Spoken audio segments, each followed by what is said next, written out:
In this video, we're going to cover what a timeline is and what should be in a timeline to keep you on track.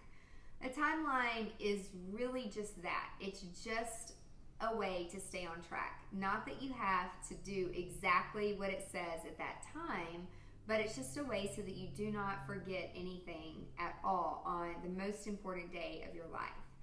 So when I'm building a timeline, I usually start out talking about maybe Thursday or Friday, if the wedding's on Saturday, and what's going to happen for the next 3 days. Because usually it's a 3 or 4 day production if you're going to be doing a welcome party, a rehearsal dinner, a brunch. So there's a few things that you really need to plan for. Some couples that are coming into town to get married, they have to go together and get their marriage license first. That's the most important. And then the guys have to go and pick up their tuxedos or their suits and make sure that they fit appropriately. Usually the day before, the bridesmaids will get together for a luncheon and maybe have manicures and pedicures or massages. And the guys will get together and go skeet shooting or fishing or just something fun like bonding time together. Nothing too crazy because they're getting married the next day. So usually we try to keep it we try to keep it very, very low impact so that nothing happens the night before the wedding. I did have a groom recently who drank a little bit too much and was talking to his friend walking down Broadway and ran into a stop sign, and it cut his nose in half, literally. So he had to go and get stitches, and he texted me in the middle of the night and said, "I hope that your makeup artist can come up to my room 949. So, the bride the next day wasn't upset. She actually thought it was funny, but I have brides that would not think that that was very funny. So the smallest things can happen when you least expect it, even when you're not drinking too much. So in the timeline, I do the vendor load in and the load out, and that's going to vary upon your venue rules. Usually I work with the venue contact to make sure that we're staggering your vendors for the load in, and your hard goods usually need to come first, then your linens, then the flowers, then the lighting. There's definitely a strategic process in place to make sure that everything gets set up on time. After the vendor load in, I go on to the wedding party and the VIP and let them know on the timeline what time they need to be ready, what time hair and makeup's going to be, who needs to be where, when, what the address is, what's the phone number. All kinds of information is in there. It's like a little Bible for the weekend so that you know that anything and everything that's happening is there. I usually email it out about a week before so that all of the wedding party members, the family, and the vendors have it. And sometimes it's a little bit overwhelming if it's a large production, so I'll break them up. But I have some clients that want their wedding party to see that there's a lot going on and a lot of planning went into this, and so please be respectful of each other's time. And I'll usually build a little bit of time in there for photos. So for instance, if we're going to start them at 3 o'clock, I'll say 2:30. So again, building in time for traffic or anything like that is always a good idea. So we'll put on the photo timeline when the bridesmaids, when the groomsmen, ushers, flower girls, ring bearers, immediate family versus extended family. Really trying to drill down all those details will help all the communication for all of your vendors on the wedding day, as well as the family. And it will cut down on all those questions that they have if you just supply them with all the information. Some people don't need it. They just show up and we'll direct them and where they need to go. But again, most people really appreciate all of the over communication.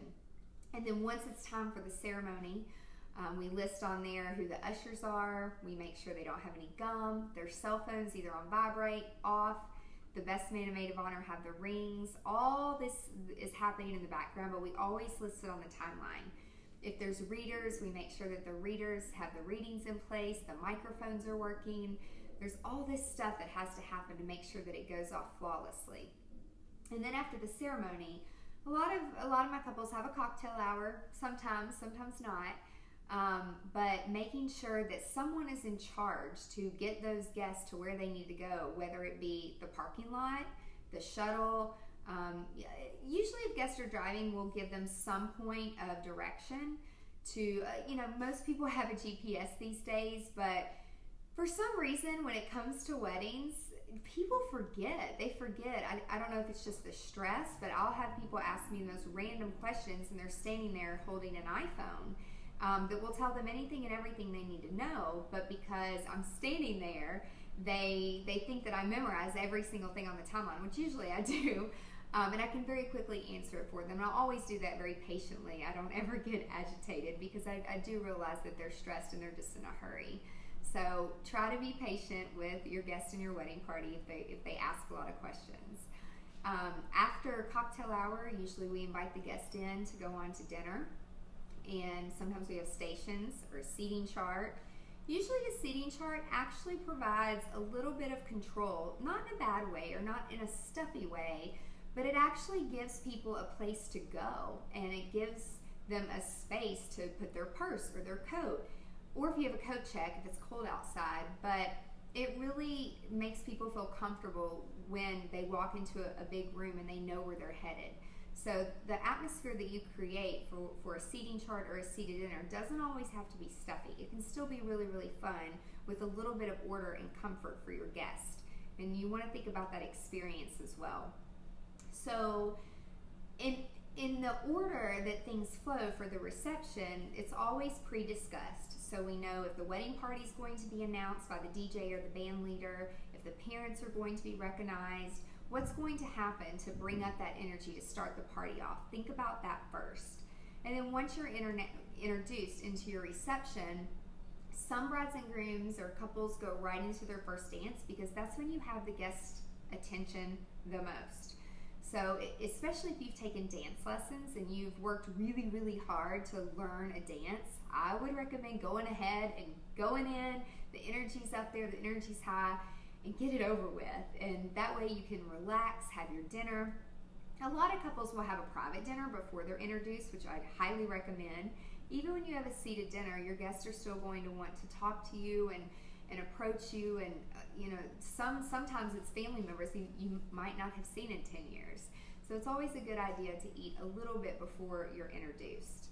And then the flow of the reception, that's always pre-discussed as well, but it's flexible and you can always change it. I have some people that want to move up the bouquet toss and the garter toss or move it back.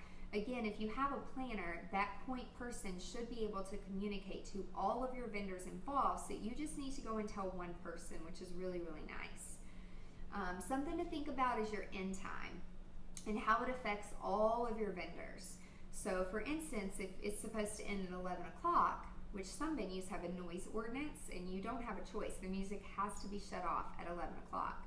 But in other cases where there's not a noise ordinance and you could stay longer, it really is a domino effect, because for load out, which we do that for all the vendors and we stagger them to come back in and use the loading dock and take all their things out, because most venues require everything to be broken down the night of. And actually most vendors would prefer to come back and get everything so that they can enjoy the next day off and they're not spending the whole day loading out. But what happens is when you extend your party and your bar and your band, you end up paying the band much more money. You end up paying labor for all of your servers, for the bartenders. Usually the bar tab's a little bit higher. But then your florist, your linens person, the hard goods company, the drapery company, the furniture company, everything that has come in has to go out. And so when they all show up at 11, 11:15, 11:30, it just domino affects everyone. And it's really hard when you're supposed to end at a certain time to keep all those people happy. So just when you're considering your reception time, most receptions are about 3 to 4 hours. I would say 4 hours.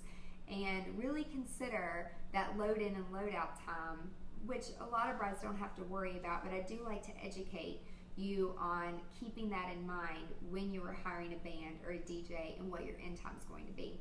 If I know that I have a big party crowd and a big drinking crowd, I go ahead and pre-arrange an after party spot for them. So when 11 o'clock comes and we have to stop the music and do an exit, I've got a shuttle lined up or something lined up where they can go to the next spot and stay till 3 or 4 o'clock in the morning.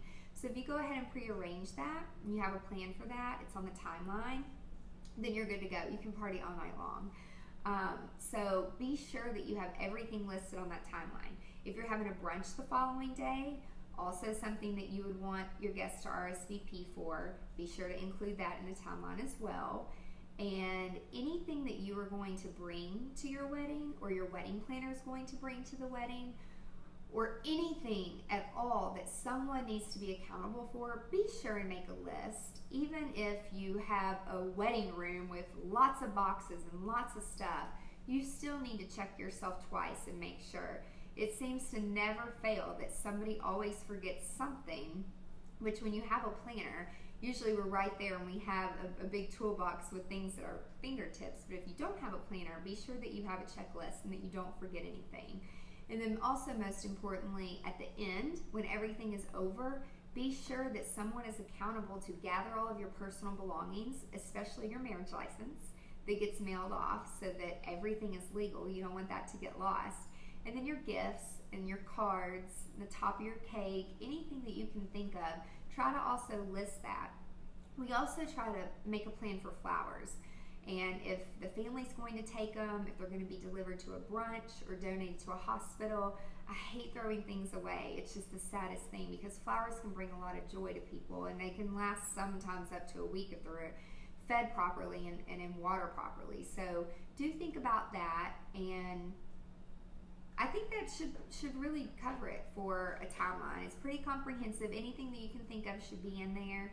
And again, just remember, nothing's perfect. Especially if you're having an outdoor wedding, sometimes you have to alter things, but everything happens for a reason. And if something goes wrong, take it with a grain of salt, and just remember, you're marrying your best friend, and that's why you're getting married. You're not getting married for this perfect production day. Just roll with whatever comes your way, and if you do have a planner in the background, let them handle it, and don't you worry about it, and have a perfect day.